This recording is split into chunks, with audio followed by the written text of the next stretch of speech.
Outline.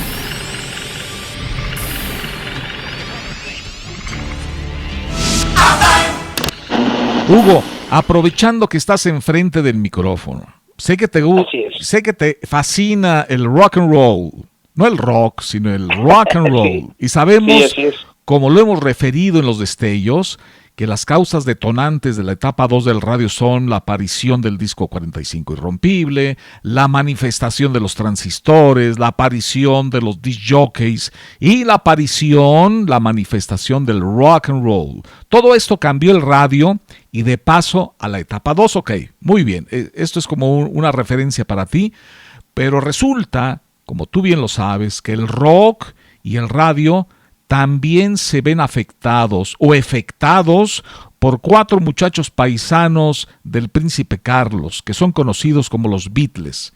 La pregunta para Hugo es, como especialista de la época, Hugo, de la música, que eres un especialista en música, especialista en radio, Hugo, ¿podrías decir tú que el cuarteto de Liverpool son 5? Es decir, que se debe incluir a Elvis Presley en el cuarteto, o bien Elvis tiene 4 herederos en Inglaterra, o cómo está la afectación del rock and roll, Elvis Presley, los Beatles, la historia del radio. Por favor, Hugo, se me está haciendo bolas el engrudo en el acetato. Así que trata de darnos datos de Elvis, de los Beatles, de la gran historia del rock y de la gran historia del radio. La revolución se viene ocurriendo, mi estimado Jaime, la gran revolución, en una, vamos a decirlo, si tú quieres una observación hasta cierto punto matemática, desde los fabulosos 20s, cuando se viene a revolucionar de los 20, yo me fijo mucho en el 25, de ahí el 35, 45, 55, 65. En esta línea, vamos a decirlo hasta cierto punto cíclica, de cambios y de transformaciones cada 10 años, mi estimado Jaime, están los Beatles y está Elvis. Estás ligado al año 5 de cada década. Exactamente. O sea, tú estás casado ahí, pero ahora dinos por qué. Ahí, así es. Por los grandes acontecimientos que vienen a ocurrir cada año 5 de cada década, particularmente si nos referimos a hablar de la explosión del rock and roll, estamos, vamos a decirlo, estacionados en 1955. Cuando viene la gran explosión de los Beatles es 1965.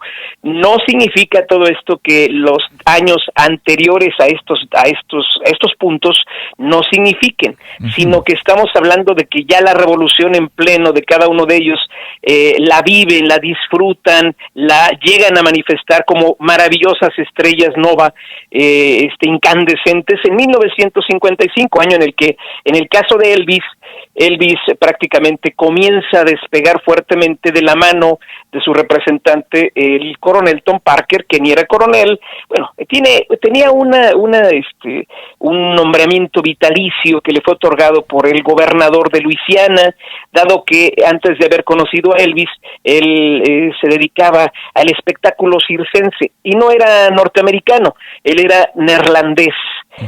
Para mucha gente pues es un dato interesante saber que pues no era norteamericano, era ilegal hasta incluso en los mejores años de popularidad de Elvis. Cuando haces el apunte, mi estimado Jaime, el señor Parker, una inserción, el señor Parker, para quienes están enfrente de las bocinas, es el manager de Elvis Presley, así lo entiendo. Así es, fue su manager hasta el día de su muerte. Okay. Desde 1955 hasta 1977. Disculpa la interrupción, adelante. Sí. No.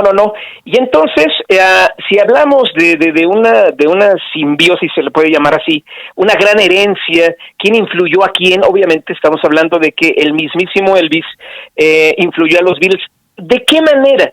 Mucha gente puede discrepar conmigo en el sentido de que pues musicalmente son completamente opuestos o de alguna manera pues nada tiene que ver uno con el otro. No, los Beatles llegaron a interpretar 31 canciones de Elvis, no registradas, curiosamente, en grabaciones de sus discos que llegamos a conocer. Los grandes álbumes de los Beatles no incluyen canciones de Elvis.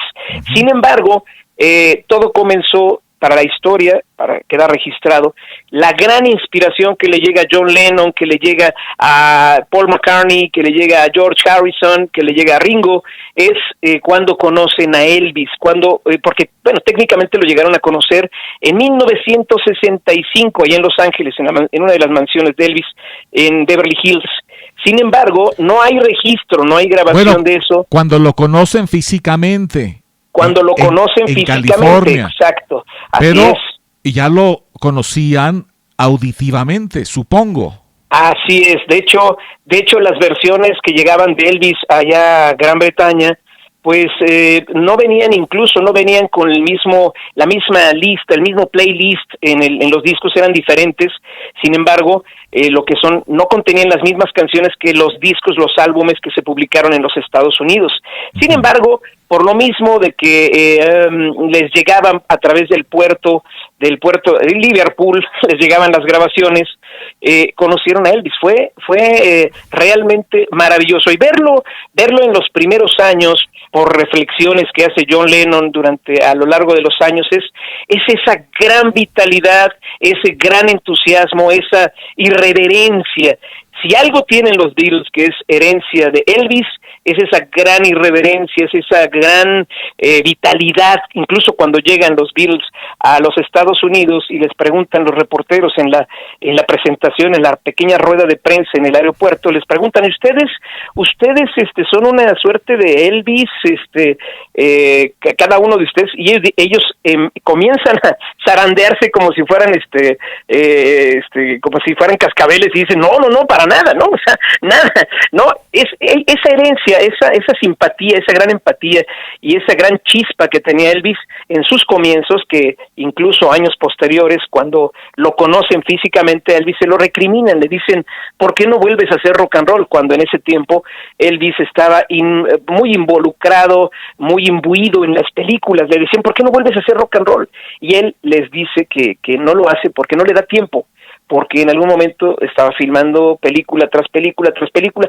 Mucho de lo que Elvis no hizo, y perdón que divague un poquito en esa parte, mi estimado Jaime, mucho de lo que Elvis no hizo en su tiempo fue por esa recomendación que le hacía su manager, Tom Parker, quien de alguna manera hay que reconocer que Elvis, dentro de toda su majestad, de todo lo que hizo, de toda su talento, su aportación, él no creó el rock and roll, Elvis no lo creó, él mismo lo reconoció muchas veces.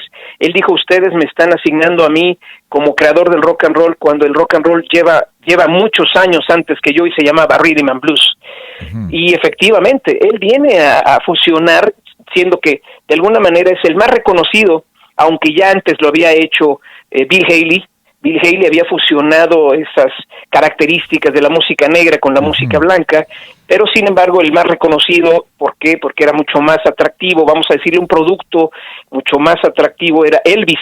Elvis, por eso, de alguna manera, su mayor reconocimiento, mayor legado es haber fusionado, siendo un cantante con un tinte de voz de negro. Cuando lo entrevistaban en radio, todo el mundo pensaba que era negro, cuando en realidad pues era blanco. Entonces, esa fusión de haber sido un blanco cantando canciones de negros fue lo que le dio, lo que hizo que al tiempo, de alguna manera, el rock and roll fuera aceptado, ¿no? De todas maneras siguieron presentándose versiones muy descafeinadas, con cantantes como Pat Boone, que cantaban versiones de músicos negros, particularmente de Little Richard, ¿no? Oye, tengo varias preguntas antes de continuar con Elvis y los Beatles. Ya despejaste 2 5s, ¿ok? El 55 y 65 ya. Pero regálanos, por favor, ¿cuáles son tus anclas del rock del 25, 35 y 45 de los años? Hay no, pero nada más en compacto y nada más como los grandes postes, ¿no? De la carretera. ¿Por qué el 25, 35 y 45? El 25 por la gran festividad, siempre nos vamos a referir a los felices 20 o a los maravillosos 20. No hay que olvidar que veníamos de la Primera Guerra Mundial, que culmina en 1918. es un efecto de la posguerra. La gente necesitaba despejarse, necesitaba vivir, sentirse feliz. Sí. Mucho de lo que se llegó a escuchar en la época, años posteriores al swing, fue fincado en la década de los 20. Sí, pero ¿por qué el 25? Ok, 20 estoy de acuerdo, pero tu 25, ¿cuál es? ¿Dónde lo anclas? Mi 25 lo estoy anclando precisamente a esos 5 años que vienen posteriores a la Primera Guerra Mundial. Ahí es donde puedes encontrar cualquier o sea, lo rematas en el 25. Así es, lo remato en el 25 porque fue el esplendor. Ya hablar del 1920, no hay que olvidar que precisamente ese antecede a lo que es la Gran Depresión en los Estados Unidos en el 29. Sí, entonces el Inter del 25 viene siendo como el ombligo, como si me permites la comparación, viene siendo el centro del huracán. Ok, tu eje. Sí. Está bien. Ok, el 35. El 35, los grandes crooners, cuando comienzan a sumarse comienza la gestación de las grandes bandas que vienen a explotar en 1945, igual posterior a la Segunda Guerra Mundial. O sea, los crooners, tú lo ubicas en el 35 y dices, de aquí yo me amarro. Ok, y el 45... El 45, las grandes bandas, los monstruos, Tommy Dorsey, Jimmy Dorsey, Glenn Miller, quien precisamente, del cual también hay una historia muy apasionante, porque pues nunca se supo qué fue lo que le ocurrió, nunca se supo si murió, si se estrelló en un avión. Está bien, ok. Hay una gran incógnita ahí. Ya estoy más tranquilo. 55 sí. Porque por el disco, me supongo por el todo mundo marca, o muchos coinciden el 55 como el nacimiento del rock, entre comillas, y el 65 porque tú dices que así ya los Beatles eran los Beatles en América, ¿no? Efectivamente, ya eran reconocidos. Esos son tus 5. Ok, ahora regresamos a Elvis y al Cuarteto Liverpool. ¿Por qué Elvis es el rey del rock, según tú? Bueno, primero, ¿es el rey del rock? Pregunta. Y si en caso afirmativo, ¿por qué? Elvis, afortunadamente para la historia, dentro de todo es la suma, es la suma de todo lo que giraba alrededor del ambiente que se vivía en los Estados Unidos. Había una guerra, como siempre lo hemos sabido, de alguna manera interracial. Los primeros escarceos del rock and roll se dan en 1952 con la aparición de un programa muy famoso en los Estados Unidos que se llamaba el Moondog Show. Ese programa era realizado por un disc jockey, un pinchadiscos, como se le dice, a quien se le atribuye haber bautizado el género como tal de rock and roll, que es Alan Freed. O sea, un colega. Un colega disc jockey. Exactamente, un colega disc jockey, exactamente. Alan Freed es el que comienza a transmitir música de grupos negros, que comienzan a presentar piezas realmente que sentaron las bases del blues, del rhythm and blues, y que de las cuales posteriormente la gran mayoría de los rock stars o de los rock and roll stars tomaron, y ahí en esencia Elvis tuvo mucho que ver para haber dado a conocer muchas de las piezas clásicas del rhythm and blues, pero interpretadas por él. Ahí estamos hablando de grandes clásicos de él, ya como Elvis, como el Hound Dog, que era de una cantante negra de rhythm and blues que se llamaba Big Mama Thornton. Hablar, por ejemplo, de monstruos de canciones monstruosas como Good Rockin' Tonight, que no era más que un cover que hizo Elvis. Elvis empezó, finca su historia entre vamos a decirlo, un 50% de producción original y el resto, la mayoría covers. Covers de cantantes negros, incluso hizo covers a Little Richard, hizo covers números probados, ya éxitos. Números, sí, éxitos. Efectivamente, los más grandes números 1 de Elvis fueron originales, de la mano de autores como Jerry Leiber y Mike Stoller. Y ahí estamos hablando de El Rock de la Cárcel, estamos hablando del Hotel de los Corazones Rotos, de 1955, que fue precisamente cuando se vendió el contrato de Elvis de la Sun Records de Sam Phillips a la RCA, a la discográfica del perrito frente al fonógrafo. Elvis es el rey del rock and roll por ser el más visible, pero además de todo porque iba de la mano de una persona sin escrúpulos. Tom Parker era una persona que tenía una gran visión, vamos a decirlo, lo comentaba hace unos minutos. Él se dedicaba a la representación circense, a la representación de circos, y tenía una visión monstruosa. No tengo otro adjetivo, mi querido Jaime, que no sea una visión monstruosa de cómo hacer un producto. Y aquí lo quiero hermanar, déjame decirte, con alguien que tomó muchas de las fórmulas que hizo Tom Parker para hacer otro monstruo del otro lado del planeta, conformado por los Cuatro Fabulosos, y me estoy refiriendo a Brian Epstein, el representante de los Beatles. O sea, ¿siguió de cerca Brian al coronel Parker? Así es, sí, tomó muchas de las estrategias.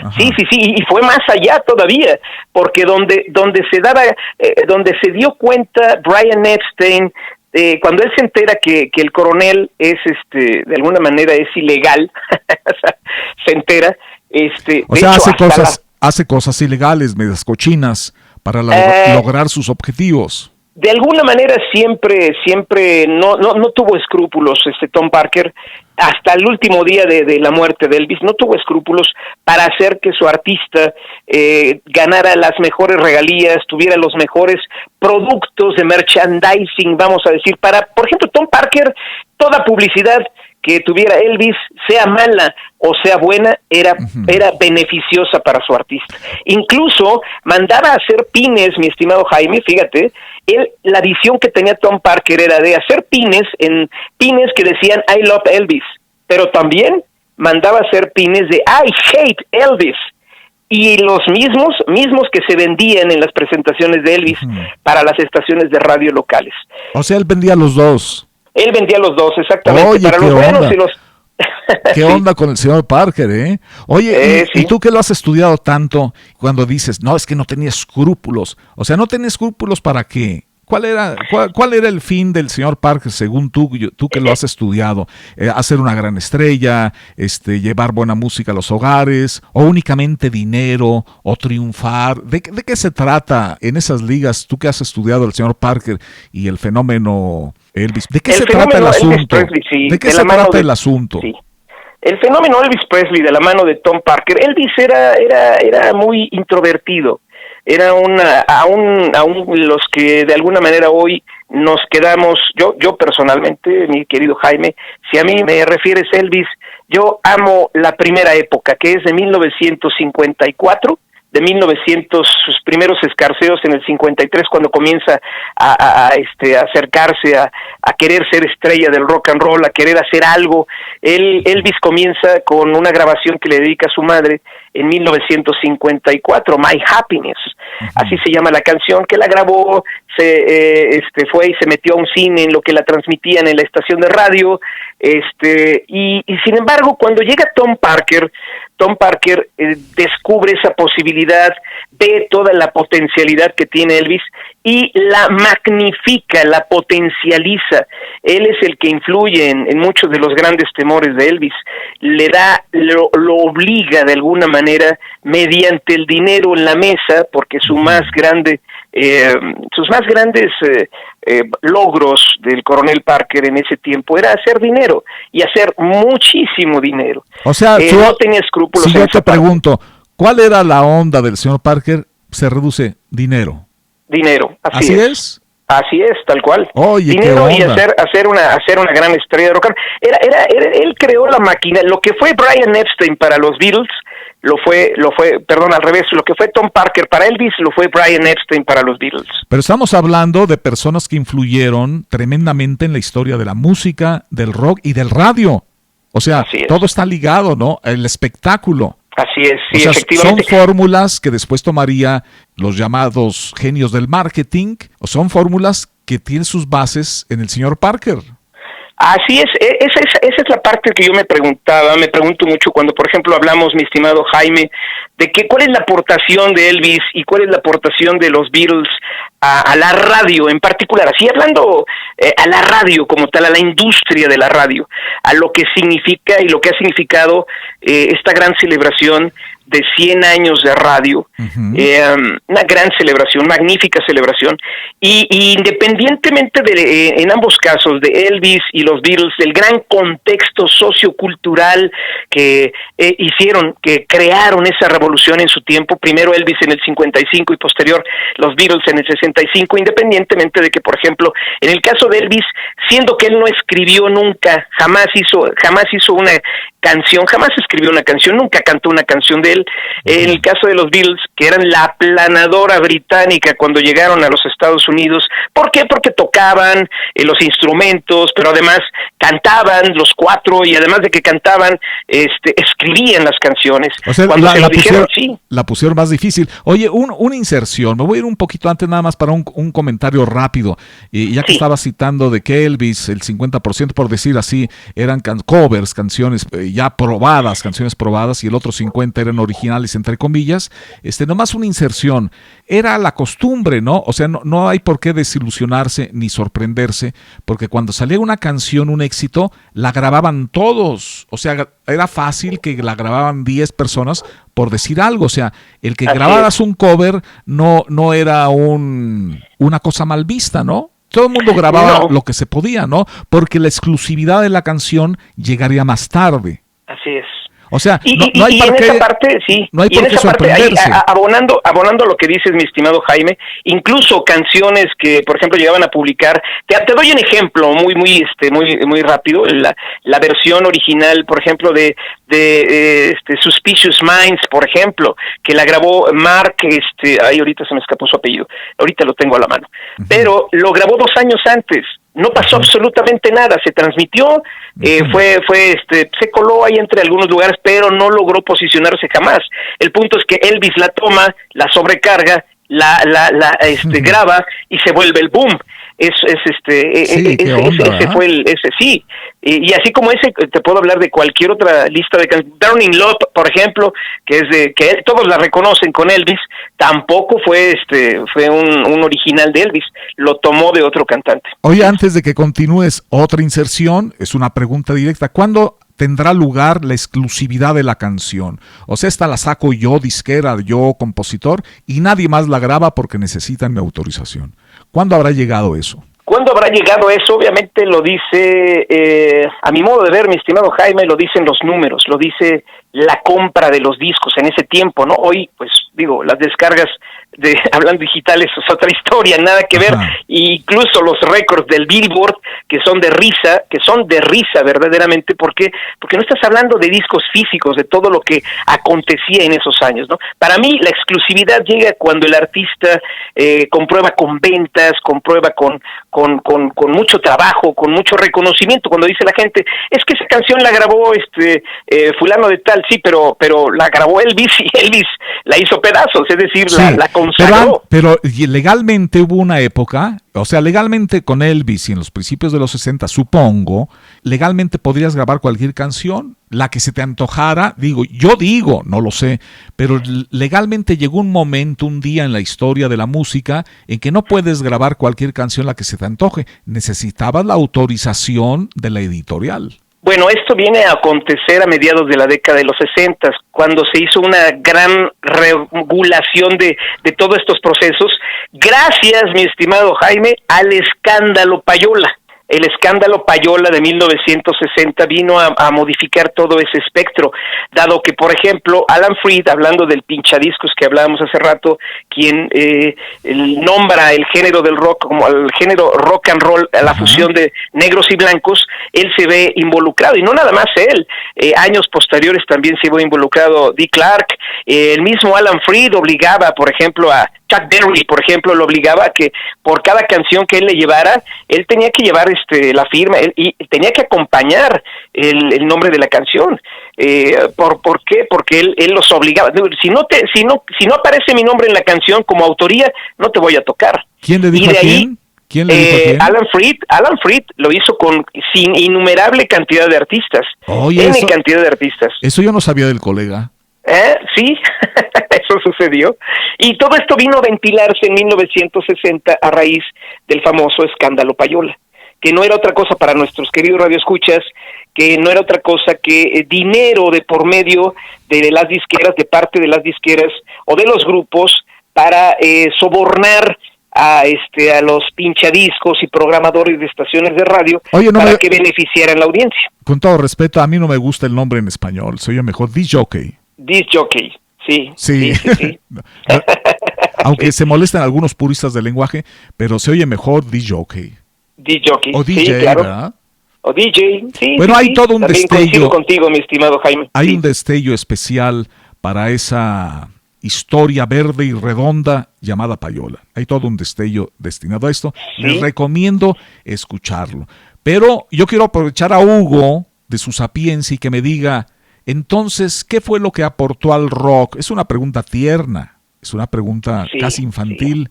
¿Qué fue lo que aportaron los 4 de Liverpool al rock, a la música y al radio? Ibas enfilado a eso. Disculpa la interrupción. No hay problema. No, particularmente en lo social o cultural, las letras del mismo Elvis, de las canciones de Elvis, había un fondo muy, ahí hay que reconocerlo, un fondo muy imprescindible de libertad racial. ¿Qué aportó Elvis al cantar canciones de negros y ser aceptadas con Elvis siendo blanco?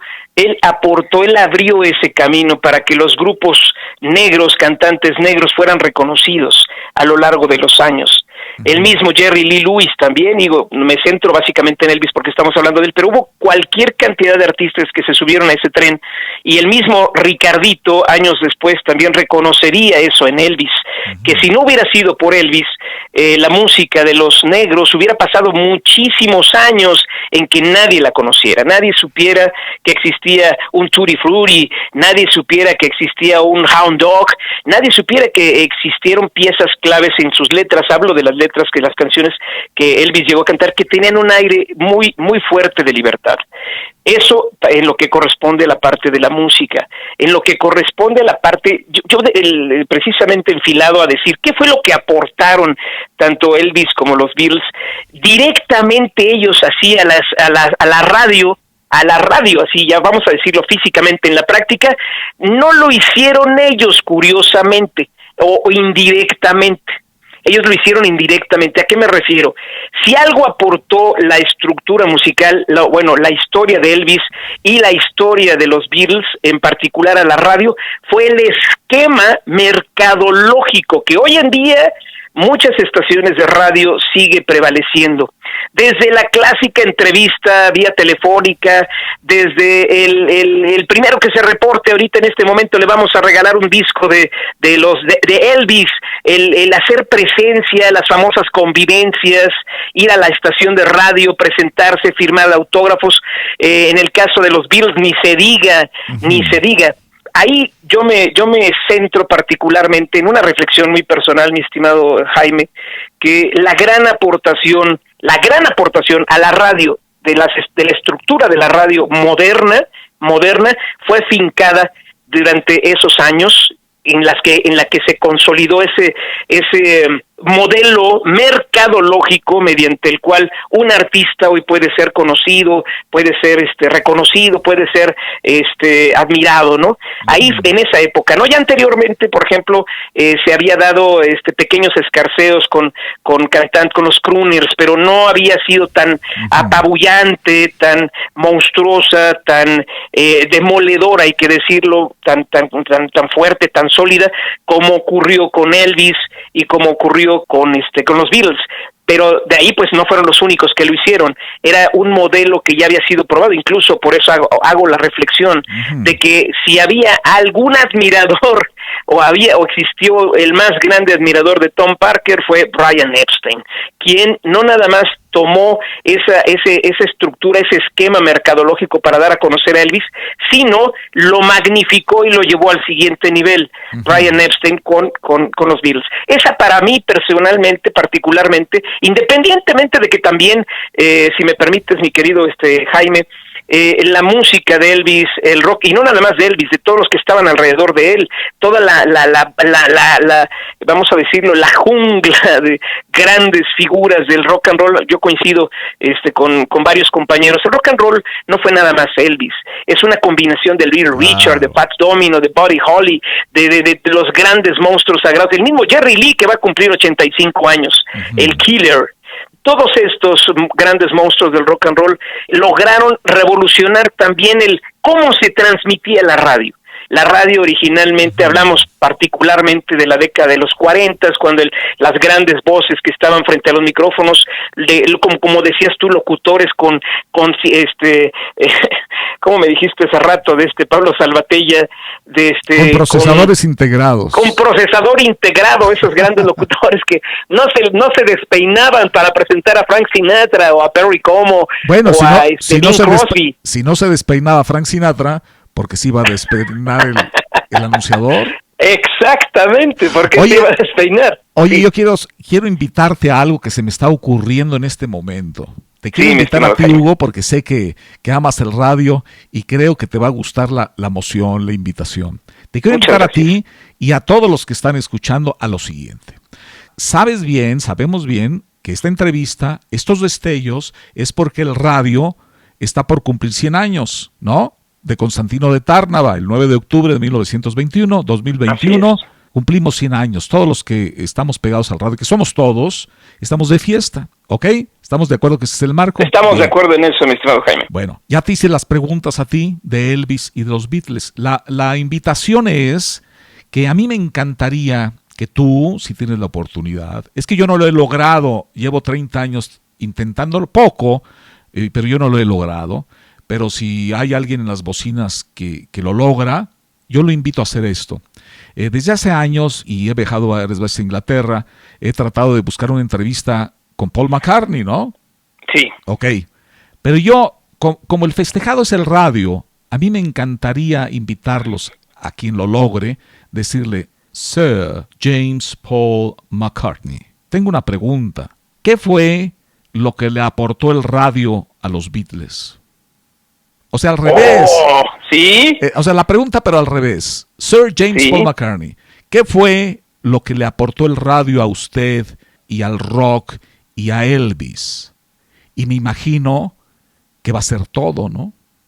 Todo, efectivamente. Porque sin radio no estaríamos hablando de los Beatles. Yo casi, claro, no, es una ficción lo que estoy diciendo, ¿no? Es una ficción, no es posible, porque ya pasaron 100 años y qué bueno, y por eso nos conocimos, y por eso estoy haciendo esta entrevista y esta charla, y así podemos hablar 1000 horas tú y yo, y todos nuestros grandes invitados a los destellos. O sea, es el radio, pero la pregunta al revés, y yo me atrevería a decir que no pudieran haber existido tan fuerte, ¿no? Sí, desde luego. O sea, al revés, ni Elvis, ni el rock and roll, y en una de esas ni Frank Sinatra, ¿no? Bing Crosby, olvídalo. Sí, Bing Crosby, o sea, nadie, es más, ni tú ni yo. Sí, así es. Profesionalmente no existiríamos sin radio.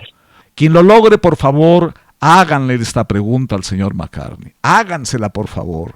¿O a quién más se la podemos hacer? De ese tamaño, está duro, ¿no? De ese tamaño de McCartney. Es una pregunta muy fuerte, mi querido Jaime, si tú me permites, esencial. Y casi creo yo que sí, efectivamente, sin radio, y es más, si nos atrevemos, yo también igual en un punto de ficción, si me permites abonar un poquito en esa parte, mi estimado Jaime, si hubiera en este momento, fíjate, la gran mayoría de las películas de ficción que hemos tenido oportunidad de ver, en donde pues ocurre un apocalipsis, fíjate, es muy fuerte esto, en donde ocurre un apocalipsis de las condiciones que quieras, de la ficción que quieras, de perfil que quieras, virológico, por zombies y lo que fuera. La radio es esencial, mi estimado Jaime. la radio de los bulbos, la radio de los transistores, la mayoría de esas series y ficciones, no hay una sola película que yo recuerde que en esa parte, en ese momento catastrófico de la humanidad, esperemos jamás tener que vivirla, ni ahorita ni en generaciones futuras, pero el radio es el que aparece como vamos a decirlo, el momento esencial en el que se busca otra voz del otro lado del radio. Sí, así es. ¿Algo que agregar, Hugo? Pues mi agradecimiento particularmente a ti, mi estimado Jaime, mi agradecimiento a Dios que me da la oportunidad de continuar, porque ya habíamos comentado anteriormente, nuestros amigos radioescuchas no lo saben, yo padecí COVID hace unos días, hace unos meses, hace un mes precisamente, en el mes de marzo. Se suma a la enorme lista de inconvenientes por los cuales tu servidor ha pasado en esta vida, pero gracias a Dios por la oportunidad de seguir vivo, de continuar, de seguir explorando en lo que hoy en día amo tanto, que es la radio, seguir haciendo cosas que me permitan abonar un poquito, ¿no?, a la continuidad de la historia de la radio. Y una vez más, mi estimado Jaime, gracias por la oportunidad de recordar a grandes amigos, de recordar grandes momentos. Gracias por la oportunidad de hacer esta maravillosa reflexión, ofreciendo una disculpa a nuestros queridos amigos por extenderme a veces, pero de verdad les mando un fuerte abrazo, te mando un fuerte abrazo, mi estimado Jaime, y ojalá, como suele decirse, larga vida a la radio, así, larga vida a la radio. Larga vida a la radio. Gracias, Hugo. Te agradezco mucho, Jaime.